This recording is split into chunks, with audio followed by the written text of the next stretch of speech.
Glória a Deus. Graça e paz, igreja. Obrigada, mãe. Quantos? 4.0? Irmãos, nós vamos começar hoje o nosso encontro com... Eu quero começar com Moisés, junto ao povo hebreu. Eu hoje subi aqui e falei com o Senhor. Senhor, se o Senhor não for pregar comigo, eu também não vou. Que se o Senhor não pregar hoje a igreja dele, de nada adianta estarmos aqui, porque nós viemos buscar a palavra dele, nós viemos buscar a presença dele para a honra e glória do nome dele. Amém? E hoje, nossa mensagem tem um tema: a cruz e a fé. Eu vou pedir aos irmãos que abram no livro de Gálatas, capítulo 6, versículo 14, por favor. Caio agora me deu uma possibilidade, eu mesma, fazer isso aqui. Isso. Paulo diz aos Gálatas: quanto a mim, que eu jamais me glorie, a não ser na cruz do nosso Senhor Jesus Cristo, por meio do qual o mundo foi crucificado para mim e eu para o mundo. Amém. Senhor, aqui está a tua palavra, esta é a tua verdade. Manifesta, Senhor, através da tua palavra, o teu querer, o teu mover, o teu agir no nosso meio. Senhor, em nome de Jesus, que o teu Espírito Santo venha sobre nós, trazendo o discernimento, o entendimento, ó Pai, daquilo que o Senhor, no alto trono da tua graça, preparou para cada um de nós nesta manhã.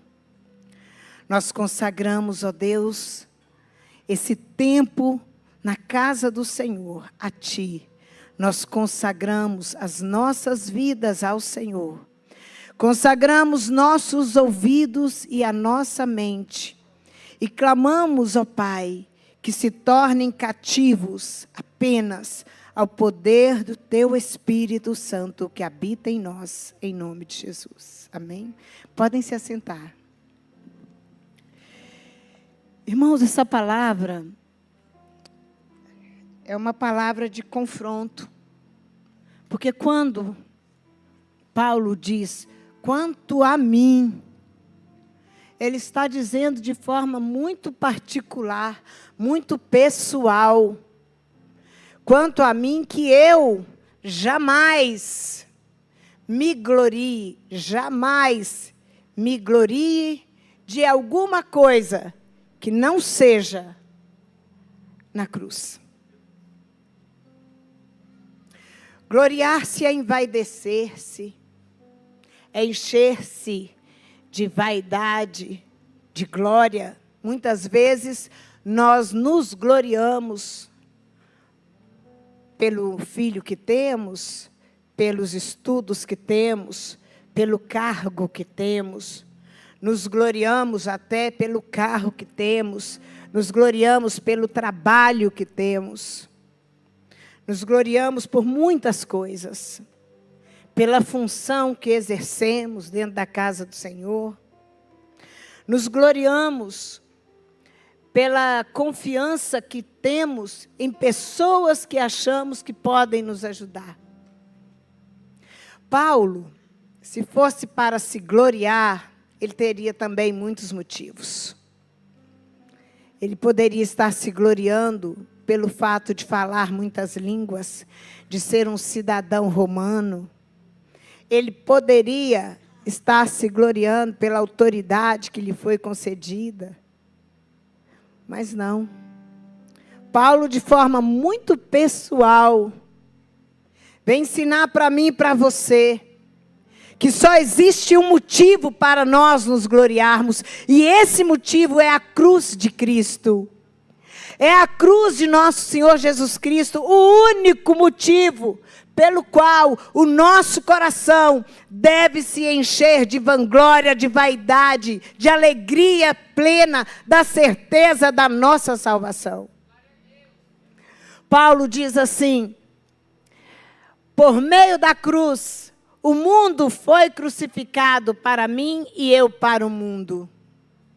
Meus irmãos, a cruz, ela não representa uma salvação. A cruz é o lugar da salvação. A cruz é o lugar da vergonha, é o lugar da dor, mas é o lugar da certeza da nossa salvação. E quando nós começamos, a mensagem é a cruz e a fé. E você pode então agora perguntar, mas irmã, o que é que tem a ver a fé e a cruz? Se você carrega no seu coração a certeza do que a cruz significa na sua vida, do que a cruz é para você, a sua fé toca o coração de Deus. Porque na cruz nós encontramos esperança. É na cruz que nós encontramos transformação.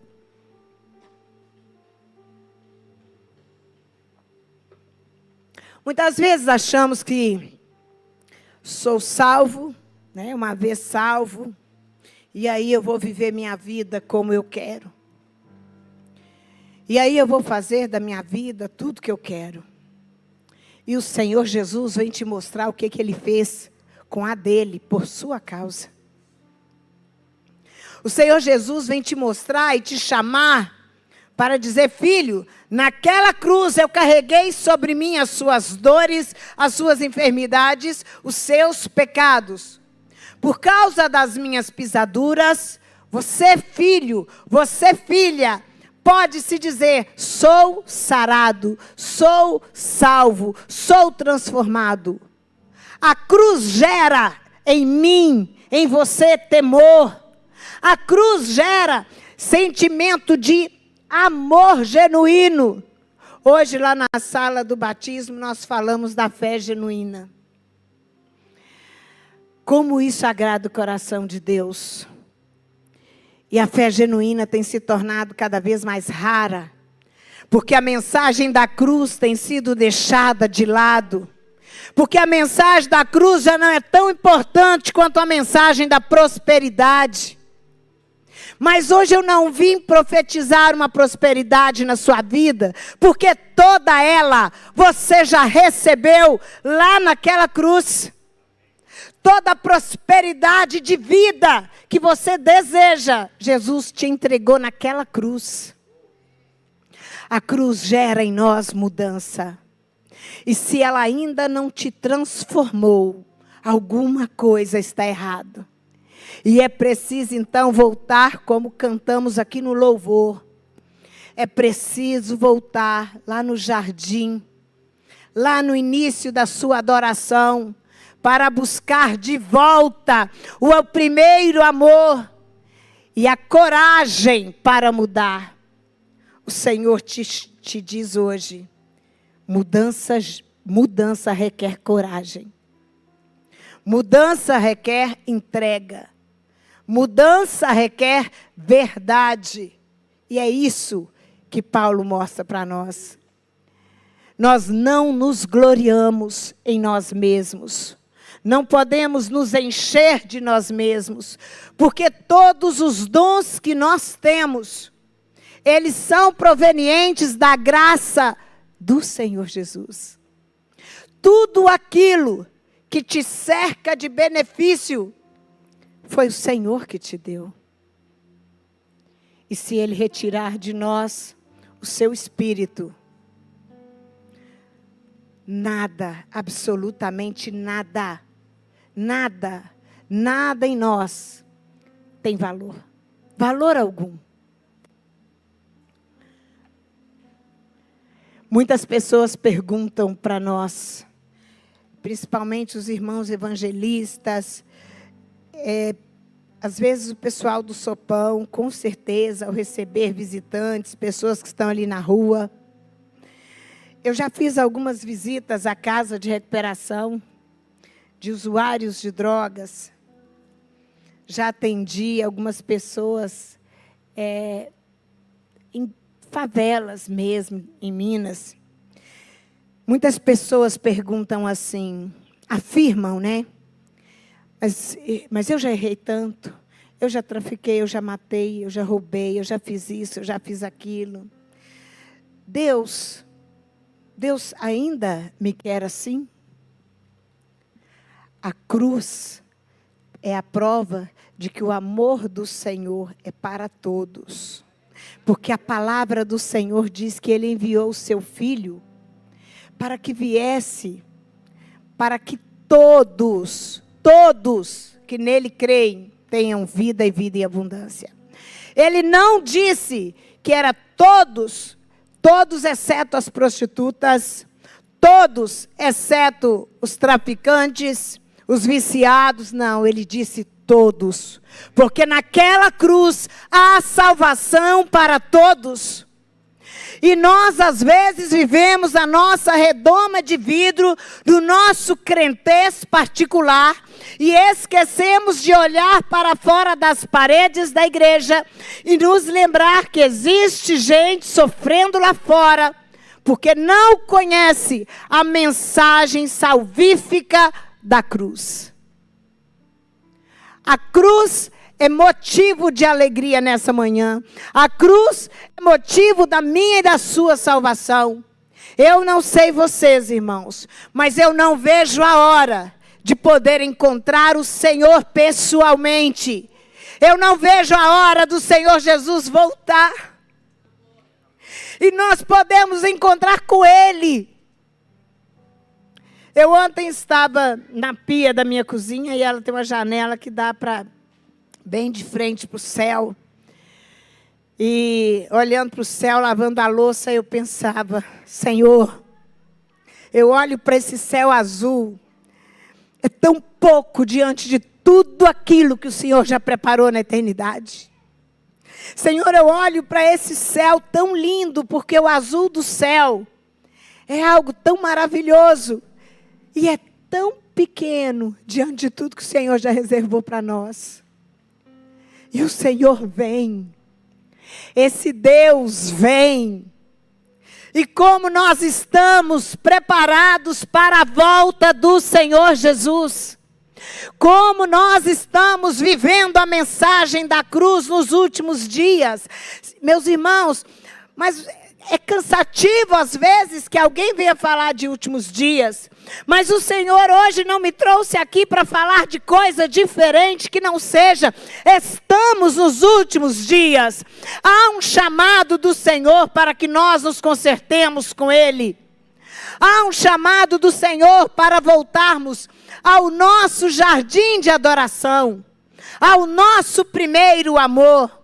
Para que a cruz seja motivo da nossa alegria. E que se você se vanglorie da cruz de Cristo.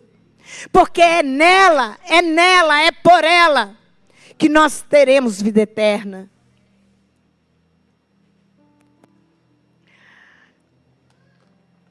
O livro de Hebreus, no versículo 4:16, diz assim: cheguemos, pois, com confiança ao trono da graça, para que nós possamos alcançar misericórdia, achar graça a fim de sermos ajudados em tempo oportuno. O livro de Hebreus também diz que sem fé é impossível agradar a Deus. E a cruz carrega consigo a mensagem de fé. A mensagem da certeza, da confiança da nossa salvação. E cheguemos de qualquer jeito diante do Senhor? Não. Cheguemos apenas desesperados diante do Senhor? Também não. A palavra de Deus nos diz, com confiança, com fé. Mas como é que eu tenho fé? Como que eu vou adquirir fé? A fé vem pelo ouvir. E ouvir qualquer coisa do mundo? Ouvir a palavra de Deus. Se eu quero aumentar a minha fé, eis aqui a fórmula para você aumentar a sua fé. Eu estava fazendo uma leitura de uns salmos e orando os salmos ontem e pensando por que mesmo Davi é esse homem segundo o coração de Deus, né? Com tantos erros. A verdade com que aquele homem se apresenta ao Senhor, a sinceridade e a confiança com que Davi se apresenta diante do Senhor, toca o céu. Tocou o coração de Deus. O fez um homem diferente. Tirou dele todos os erros? Não, ele é pecador. Péssimo pai. Péssimo modelo de esposo. Mas ele tem algo particular, peculiar com o Senhor. O que é que você tem peculiar com o Senhor? O que é que você tem feito de peculiar, de algo que é só seu com o Senhor? Aquele momento que você se achega ao trono, lá no seu secreto, para demonstrar para Ele que você está ali com confiança. Senhor, eu tenho fé suficiente para crer. E aí, irmãos, algo me chamou muita atenção sobre o momento que nós temos a sós com o Senhor, chamado oração. Muitas vezes, Satanás tem consumido o nosso tempo de oração, a qualidade da nossa oração, com um turbilhão de palavras e de pedidos, porque nós temos uma lista do que pedir. Nós não podemos levantar dali do joelho, ou não podemos encerrar a oração, sem ter colocado diante do Senhor todos os pedidos materiais, todos. E isso está minando a nossa verdadeira, legítima comunhão com o Senhor. Você vai para a presença do Senhor. Experimente começar a somente glorificar. Experimente passar um tempo de qualidade com o seu Deus para se derramar em gratidão. Minha irmã, mas tem tanta coisa difícil. Busque aquilo que está dando certo. Glorifique o nome do Senhor. O livro de Hebreus é um livro que alguns falam que foi Paulo que escreveu, mas não há uma confirmação histórica. Os estudos bíblicos não confirmam que realmente tenha sido Paulo. Embora há muitas partes cuja linguagem seja parecida com as cartas de Paulo. Mas aqui nós temos um ensinamento. Olha o nosso ensinamento. Como é que eu devo me achegar para Deus? Como é que você vai se prostrar? Como é que eu vou até esse Deus? Com confiança. Porque se não for com confiança, melhor você não ir. Porque se não for sincero, se não for do seu coração, se não for uma entrega verdadeira, se for aquela entrega para que alguém veja você como crente, para alguém te rotular, não vale a pena. Hoje nós vimos 2 tipos de comportamentos lá na sala do batismo, e isso muito me chamou a atenção. Lá na leitura de hoje, nós vimos a construção daquelas 2 casas, os 2 construtores. E o Senhor Jesus diz: este é aquele que ouve minhas palavras e as pratica. Construiu sua casa na rocha. Veio a tempestade, veio a chuva. Vieram os ventos e com ímpeto bateram contra ela, mas ela não caiu. Semelhante a este, outro ouviu as minhas palavras, mas não as pratica. E aí ele, com o mesmo material de construção, ele escolhe o local errado. E ele constrói sua casa na areia. E aí na construção da areia, a Bíblia é tão linda que está escrito exatamente a mesma palavra. Veio a chuva, vieram os ventos, com grande ímpeto quanto à casa, veio a tempestade. E essa casa ruiu.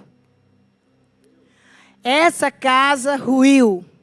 Por que essa casa ruiu? Porque ela estava firmada na areia e você está firmado na rocha que é Jesus Cristo de Nazaré.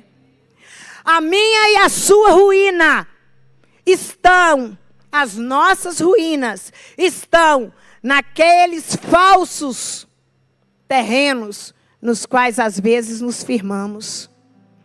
A ruína do cristão é não entender o poder que há no nome de Jesus, o poder que há na cruz de Cristo, e não se achegar diante dele com a sinceridade, porque ele te vê no secreto, no oculto. Ele te desnuda e sabe da real intenção do seu coração. Intenção do seu coração, aquela que nós podemos esconder diante das pessoas aqui dessa congregação, mas diante do Deus vivo, nenhuma intenção do coração, nenhuma está oculta. Deus vê cada detalhe. Deus sabe de cada palavra. Deus sabe de cada atitude. Deus sabe o que tem acontecido com você em cada momento da sua vida. Adianta eu me esconder desse Deus? Adianta eu fugir desse Deus? Não. E Hebreus deixa claro, vamos nos achegar ao Senhor, ao trono da graça, para que nós possamos alcançar misericórdia. A palavra do Senhor nos diz que a misericórdia do Senhor se renova a cada manhã nas nossas vidas. Mas será que ela se renova num passe de mágica? Eu acordei hoje e aí a misericórdia do Senhor já foi renovada no automático? Foi não, meu irmão. Não é assim que as coisas acontecem, não. Você já foi até Ele? Você já chegou com confiança nele? Você já chegou com confiança para buscar alcançar essa misericórdia? Ele tem a cada manhã misericórdia para entregar em suas mãos. Ele tem graça a cada manhã para derramar sobre a sua vida. Ele tem misericórdia e favor para te dar todos os dias. Ele tem. E Ele quer te fazer isso? Ele quer. Mas como tem sido o seu momento particular com o Senhor? A nossa fé é algo que fala muito a nosso respeito como cristão. A fé que nós temos fala muito de nós. E muitas vezes nós não precisamos fazer nada. Nada. Nem abrir a boca para dizer que é crente. Mas a sua fé testifica de Cristo. A sua postura testifica de Cristo. Não é a roupa que você veste. Não é o glória a Deus que você fala em tudo que alguém diz. Mas é a sua postura que vai testificar quem é Jesus na sua vida. Lucas 5, 17 a 26. Eu gostaria que vocês, se os irmãos quiserem abrir aqui, a gente não precisa abrir. Mas esses 4 homens, eles estão caminhando com o amigo paralítico, que não pode se mover. Esses 4 homens carregando um paralítico que não pode se mover. Esses homens conhecem Jesus? De bater papo com Jesus? Não. Esses homens ouviram falar no poder do nome de Jesus. Esses homens têm fé o suficiente para pegar o doente, carregar por não sei quantos quilômetros e levar até Cristo, entendendo que ali tem cura, que ali tem milagre. A fé desses homens independe de uma circunstância. A fé desses homens independe do que eles viram. Eles ainda não conhecem Jesus. Eles ainda não conhecem. Mas eles souberam que Jesus Cristo estava naquela região. E Jesus Cristo fazia milagres. E que Jesus Cristo tinha poder para curar aquele amigo. E a multidão era grande. Não havia como passar pelas portas e levar o doente até Jesus. Mas esses homens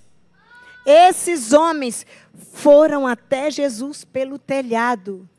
Imaginem que dificuldade descer essa maca com esse corpo imóvel por um telhado.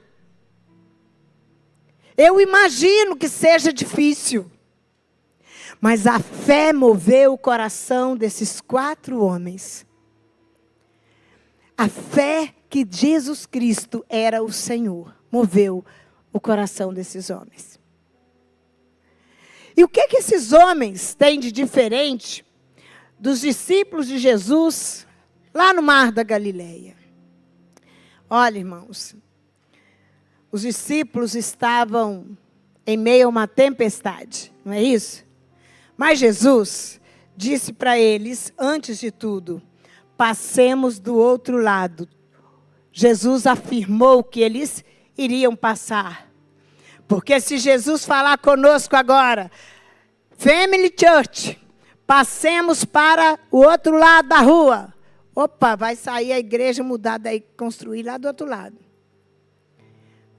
Por quê? Foi uma palavra de Deus, é uma ordem. Se o Senhor falar comigo, Valéria, passemos essa avenida aqui movimentada, partiu, irmãos. Eu não quero nem saber de um lado, olhar para o lado, olhar para o outro. Porque eu sei que eu vou estar com quem pode todas as coisas. E é Ele. Mas e se o carro bater, eu vou para a glória com Ele. Aleluia, está tudo bem, é na mão dEle. Sempre é na mão dEle. Mas os discípulos, eles viam, eles ouviam Jesus, eles caminhavam com Jesus. E eles já haviam visto vários milagres de Jesus. Inclusive, Pedro largou tudo para acompanhar Jesus. Mas naquela noite de tempestade, naquela adversidade, o medo tomou conta deles, certo? Certo. E o que aconteceu com aqueles discípulos? Jesus estava no barco, dormindo. A presença do rei estava ali. A presença do Senhor estava ali. E o medo invadiu o coração daqueles homens. A fé deles estava menor mesmo, mas é bem menor que o grão de mostarda. Então Jesus fala com eles. Jesus é abordado e vai ser chamado. Senhor, se não importa que nós pereçamos. E Jesus fala com eles. Jesus fala nada com eles. Vocês sabiam disso? Jesus não fala nada com eles. Jesus dá ordem ao mar. Porque a palavra era desnecessária. Mas a minha cabeça e a sua deve estar pensando assim. Por que Jesus não falou com eles? Vocês não têm fé, não? Se eu estou aqui, porque não vai acontecer nada. Mas Jesus só deu a ordem e o mar cessou. A diferença é que esses homens aqui não andavam com Jesus, não ouviam a voz de Jesus, mas ouviram e creram. Creram que o Senhor Jesus, que é poderoso suficientemente para curar o amigo. E eles foram até Jesus. Os discípulos, naquele momento, sentiram pavor, sentiram medo. E esses, às vezes, somos nós. Porque a noite de tempestade, ela vem. Meu irmão, a noite de tempestade, se não chegou para a sua vida, um dia vai chegar, mas ela também vai passar. Tudo passa. Tudo passa. Do mesmo jeito que a tempestade passa, a bonança também passa. O importante é o que nós fazemos com o tempo da tempestade. Em quem nós buscamos força no tempo da tempestade? Em quem está a minha confiança e a sua no tempo do desemprego? No tempo da dor, da doença? No tempo da perdição? Meu Deus, a diferença é essa. E esses homens aqui não ouviam a voz de Jesus lado a lado caminhando com eles, mas tiveram fé suficiente. E aí, por falar em fé, nós vamos ver um episódio onde deve estar a nossa fé. A nossa fé deve estar firmada em unicamente Jesus Cristo de Nazaré. Não há outro caminho.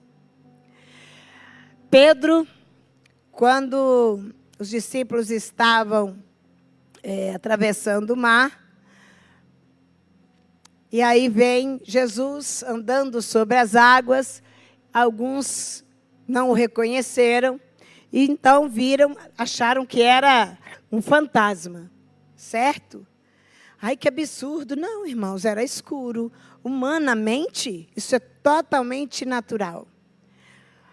E aí Pedro diz: Senhor, se és tu, manda-me ir ao teu encontro por sobre as águas. Quero fazer uma prova com o Senhor. Se é o Senhor mesmo, eu vou caminhar sobre as águas e vou me encontrar contigo. Então Pedro saiu do barco, andou sobre as águas e foi na direção de Jesus. Mas quando Pedro reparou no vento, ficou com medo e, começando a afundar, gritou: Senhor, salva-me! Meu irmão, não tire os olhos de Jesus. Não coloque os seus olhos no vento da circunstância. A nossa fé é abalada quando nós tiramos o foco de Jesus e colocamos nas circunstâncias todas as nossas forças. E passamos então a ver que a doença é grande demais para mim, que essa porta está fechada há tempo demais, e começamos a pensar que Deus não vai agir naquele lugar. Que aquilo não pode ser mudado. Essa semana nós recebemos o pedido de oração para um bebê, e eu clamo que a igreja ore conosco também, quando você estiver na sua casa. É um bebezinho que está no ventre em formação, e a mãe recebeu um laudo médico de que o bebê não vai andar, de que o bebê não vai falar, que o bebê terá quase um processo vegetativo. E eu declaro a vocês, meus irmãos, que eu oro dizendo para esse bebê, que o Deus da cura, que Jesus Cristo, coloque a mão lá agora, naquele ventre, que o Senhor, que conhece aquela criança, desde aquele ventre, o Senhor decrete a palavra final. Porque o homem faz planos, mas a palavra final vem do Senhor. E eu creio que aquele bebê vai nascer curado, vai nascer saudável. Eu creio que aquele bebê, e eu não sei o nome que darão a esse bebê, mas a minha fé me faz crer que ele correrá, que ele sorrirá, que ele estudará, que ele será um homem segundo o coração do Senhor. Eu creio, porque o maior é aquele que está em nós do que aquele que está no mundo. E há poder e autoridade no nome de Jesus, e eu creio nesta cura. Nós tiramos às vezes os nossos olhos de Jesus para colocar os nossos olhos nos problemas. E eu tenho certeza, irmãos, que aqui nesse lugar não há ninguém aqui que não viva, que não esteja hoje passando por um problema. Que não esteja aqui com uma preocupação, com uma necessidade para apresentar ao Senhor. Eu, meu esposo, meu filho, estamos aí. Nós temos várias, né, amor? Mas elas estão nas mãos de quem pode todas as coisas. Elas estão nas mãos do Rei dos Reis. E os nossos olhos estão firmes nele. Pedro só afundou porque ele passou a reparar no vento. Porque ele tirou os olhos de Jesus. Quem dava capacidade para ele caminhar sobre as águas? Jesus. Quem deu para Pedro essa confiança para ele andar sobre as águas? Jesus. E de repente, humanamente, Pedro olha ao redor. Opa, vamos ver as circunstâncias do tempo. Vamos ver o vento, vamos ver a tempestade. E é isso que Satanás tem imprimido em nós. Satanás tem feito com que nós deixemos de olhar o nosso Deus, olhar para Jesus Cristo, nosso alvo. E olhemos então para as circunstâncias dos problemas que estão à nossa volta. Ai, está difícil bater essa meta, está difícil ver essa salvação. Parece que quanto mais eu oro, mais distante do Senhor a pessoa está. Alguém já falou isso a meu respeito um dia. Quanto mais eu oro pela Valéria, mais idólatra ela se torna. E eis que aqui estou diante do Senhor. Então, meus irmãos, Jesus está aqui, ó. Porque quando Pedro afundou, mesmo quando Pedro olhou para o vento, quando Pedro deixou de reparar em Cristo e passou a reparar nas circunstâncias do vento e afundou, eis que a mão poderosa do Senhor o trouxe de volta e ele submergiu. Ele emerge de forma amorosa. Pedro não morre afogado. Pedro não tem sua vida findada naquele momento. Não era o fim para Pedro. Pedro ainda tinha um grande propósito de servir ao Senhor, de pregar, de converter tantas almas. E o Senhor sabia disso muito bem. E aqui, quando ele grita, Senhor, salva-me. Entra no seu secreto nesse dia. Volta para sua casa, entra para o seu secreto e diz, Senhor, salva-me. Salva-me das circunstâncias que estão me afundando, porque o meu alvo de hoje em diante é o Senhor. Porque os meus olhos e a minha mente estão cativos ao Senhor. E aí, para finalizar, nós vamos voltar à cruz e vamos voltar então ao poder do nosso Salvador. Vale a pena ter fé, vale a pena confiar, vale a pena se entregar, vale a pena buscar a direção de Deus. E buscar direção de Deus não é buscar profecia a seu respeito. Buscar a direção de Deus é buscar a resposta do Senhor na oração e na leitura da Bíblia. Claro que eu não tenho absolutamente nada contra profecias, e eu creio nos profetas. Existem profetas do Senhor. Mas às vezes, muitos irmãos paralisam a vida toda, porque estão firmados numa profecia que receberam. E aí, com isso, vivem em prol daquela profecia, se esquecendo do poder do grande eu sou. Se esquecendo da grande graça, maravilhosa graça que o Senhor tem para trazer à existência aquilo que você tem pedido. O Caio, deu certo, Caio. Então, irmãos, muitas vezes buscamos respostas no lugar errado, com as pessoas erradas. Buscamos respostas e achamos que está tudo certo.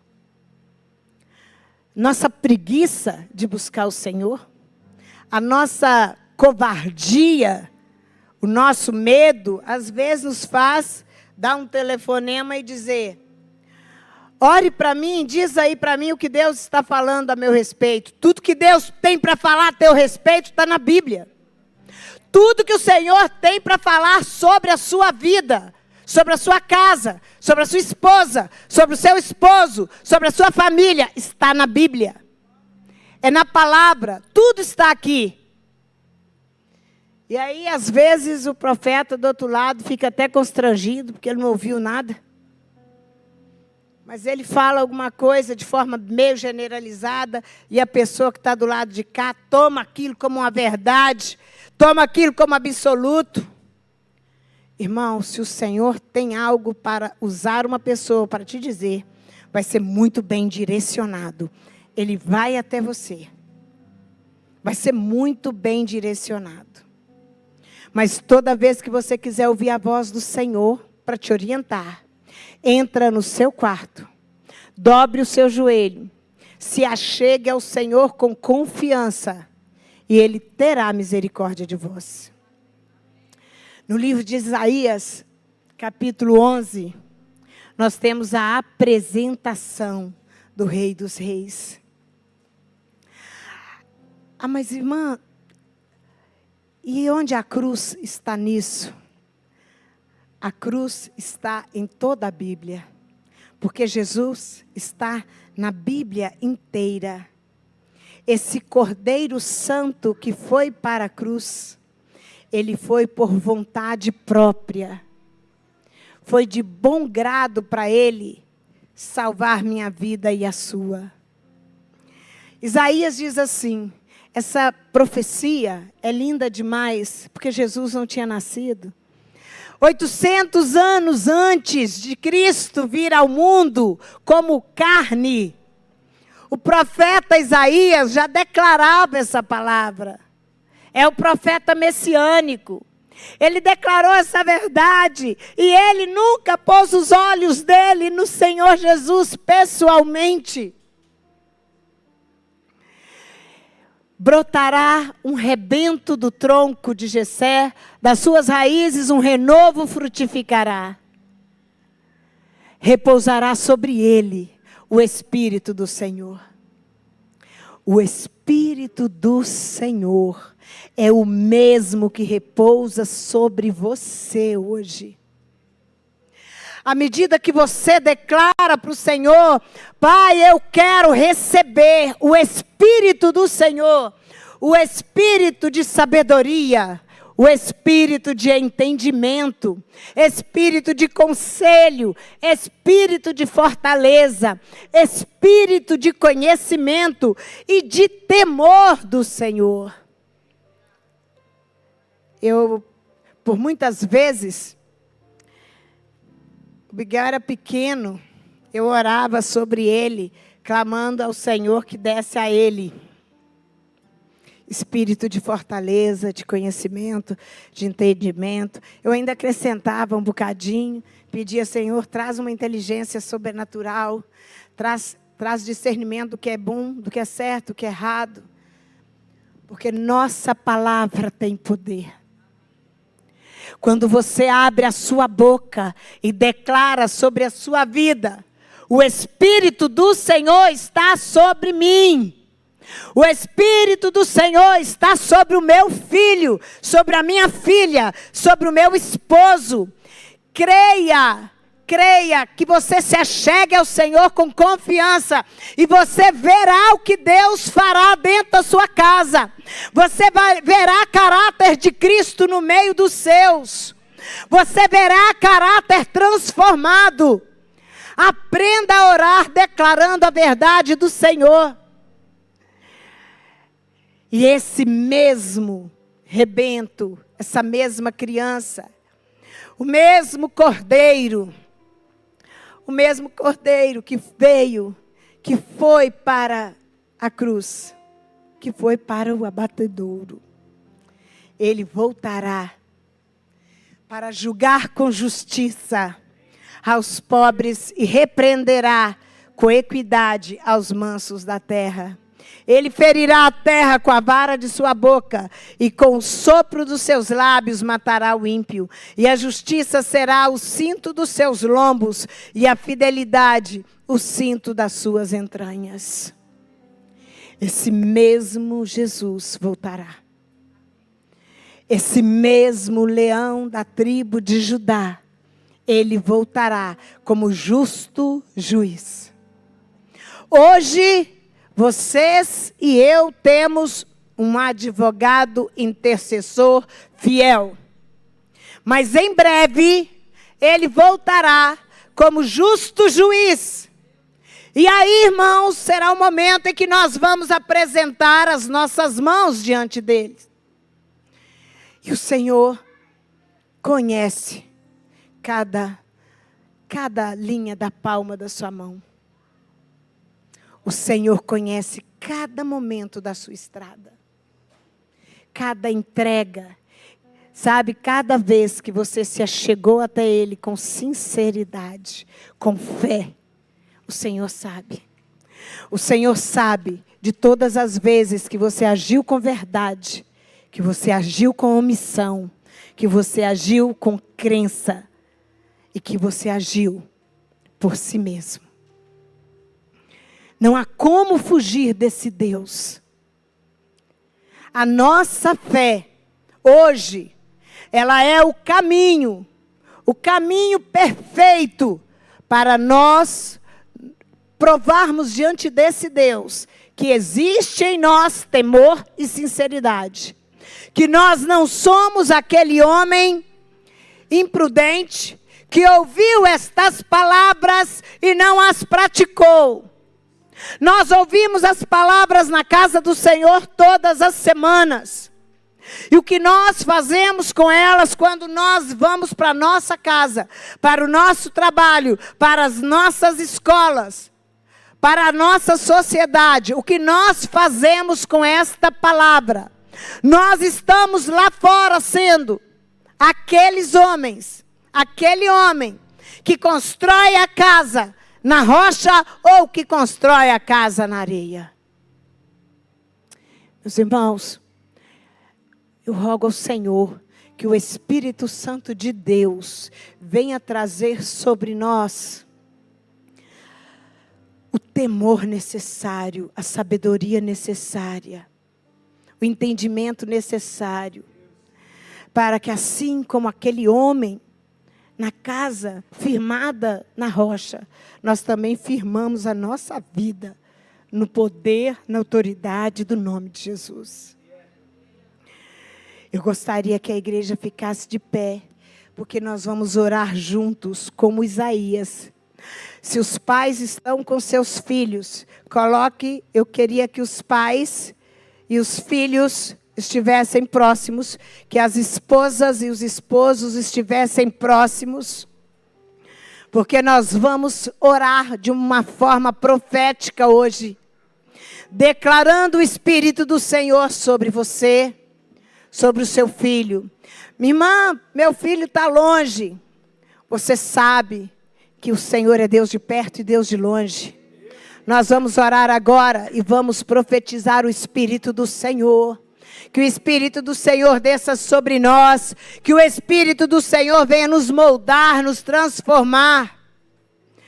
E eu clamo à igreja. E mesmo sem o louvor, porque eu gostaria muito que o louvor participasse do momento da oração. Está ali a Jamile e o Eliese como esposo e esposa, que um coloque sobre o outro, que ele coloque a mão sobre o outro. Quem mais aqui? Aqui tem um monte de casal nesse louvor, né? Pois é, que vocês tenham essa oportunidade agora. Você está com a sua esposa, você está com o seu filho, você está com sua filha. Eu também estou aqui, ó. Glória a Deus. Aleluia. Senhor, nós viemos diante de Ti, declarar ao Senhor e clamar. Meu Deus, coloque sobre minha vida, sobre a vida aqui do meu filho e do meu esposo. Fale o nome dele, irmão. Fale o nome dela. Põe a mão sobre ele e diz: Senhor, repousa sobre ele o Espírito do Senhor. Dê a ele espírito de sabedoria, espírito de entendimento, espírito de conselho. Seja derramado agora sobre ele o espírito de fortaleza, o espírito de conhecimento e, sobretudo, o espírito de temor ao Senhor. Porque o temor ao Senhor é o princípio da sabedoria. Senhor, que o meu filho, que a minha filha, que o meu esposo, que a minha esposa agora sejam cheios do poder do Teu Espírito. Meu Deus, que haja neles, ó Pai, somente vontade, o querer e o agir provenientes da vontade do Espírito Santo de Deus. Senhor, nós entregamos este momento a Ti. Confiamos, meu Deus, que este clamor chegou ao céu, chegou ao trono e a graça, Pai, é derramada. Nós cremos o poder e a autoridade que há no nome de Jesus. E nesta manhã declaramos o poder do nome de Jesus sobre as nossas famílias. Declaramos o poder do nome de Jesus sobre a nossa casa, sobre os nossos bens. Senhor, continua caminhando conosco. Aumenta a nossa fé, Senhor, porque queremos agradar o Senhor. Aumenta a nossa fé. Nós Te louvamos pela entrega na cruz. E pela cruz temos fé suficiente para crer que no grande dia nós encontraremos com o Senhor. Nós nos encontraremos contigo, ó Pai, para a glória, para a honra do poderoso nome do Senhor. Aleluia. Glória a Deus. Aleluia. Amém. Glória a Deus. Quando estiver na sua casa, faça essa oração por aqueles que estão na sua família. Continue na sua casa todos os dias. Põe a mão sobre a sua criança. Põe a mão sobre os seus adolescentes. Põe a mão sobre os jovens. Põe a mão sobre os idosos. Põe a mão, esposo, sobre a esposa e declare: o Espírito do Senhor está sobre esta pessoa. E nós veremos o que o Espírito de Deus fará no nosso meio. Porque tudo é para Ele, para a honra e glória dEle. Aleluia. Amém.